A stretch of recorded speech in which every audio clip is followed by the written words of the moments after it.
Hello students, my name is Sunny Malhotra. How are you all?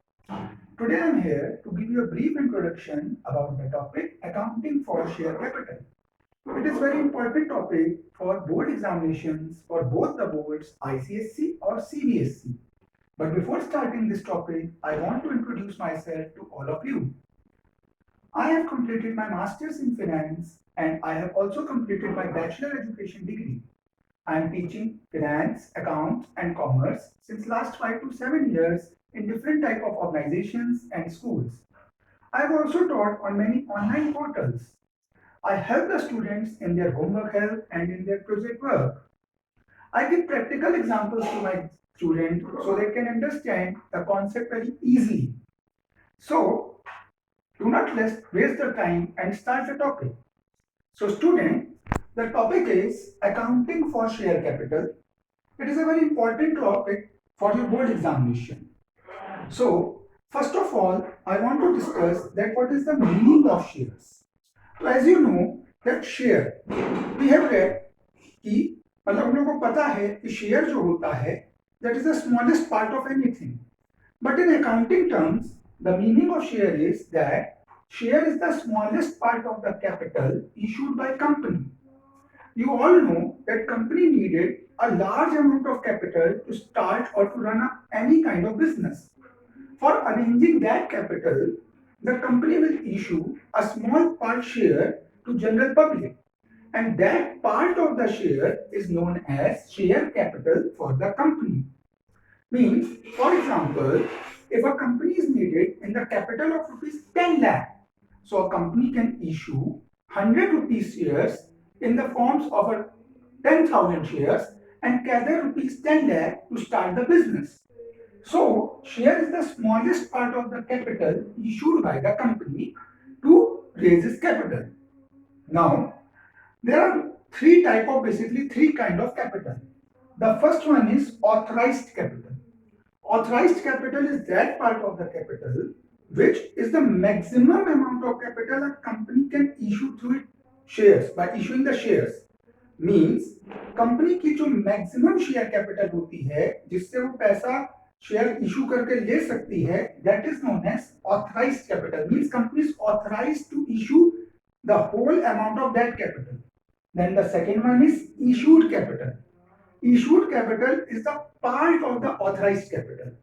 Means, for example, if the authorized capital of the company is rupees 10 lakh and the company wants only rupees 5 lakh, then company only issue the shares of rupees 5 lakh and that is known as issued capital.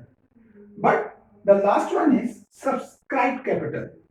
Means if the company has issued rupees 5 lakh share, but the shareholder only subscribed for 4 lakh shares of rupees 4 lakh share, or it could be also for rupees 6 lakh shares, then it is known as subscribed capital, which is issued by the general public to the company.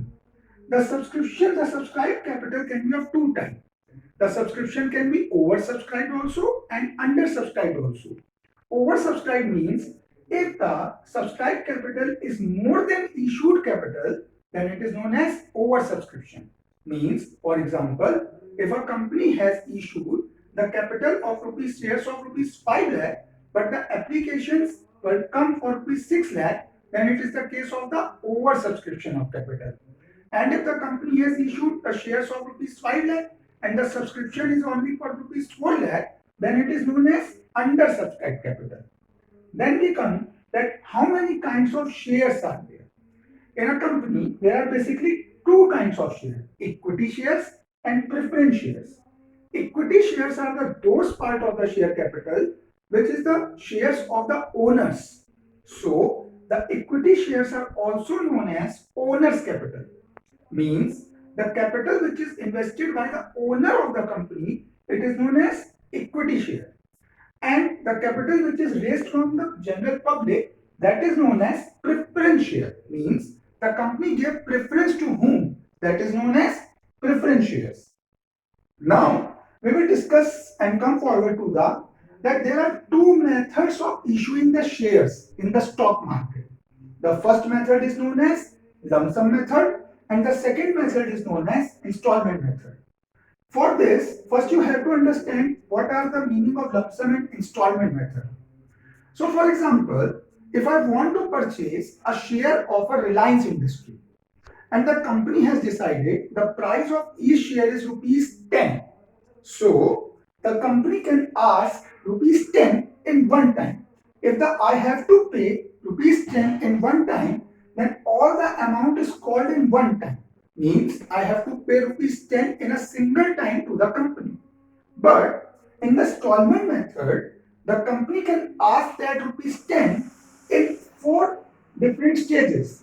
So the first stage is called application, the second stage is called allotment, and the third stage is called first call, and the second stage is called second and final call. In this, the company will divide rupees 10 into four parts.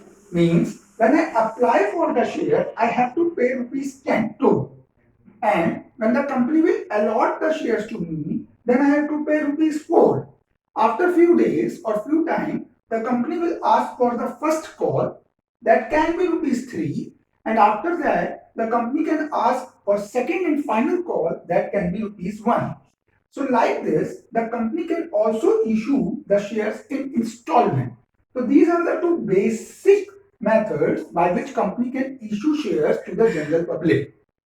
And one more thing I will to add, that the company can issue share by two times. Means the first is the shares are issued at par. Par means the face value of each share. If the share is of rupees 10, the company will issue that share for rupees 10 only. And the second method is the company can issue its shares at premium. The premium is the value which is more higher than the par value.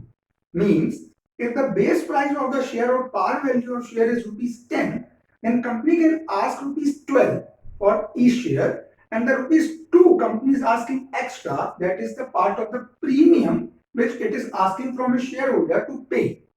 So this is the basic and a very normal introduction to the share capital.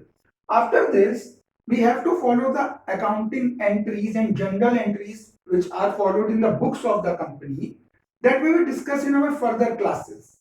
So here I want to end my topic, and thank you all of you for joining me. Thank you.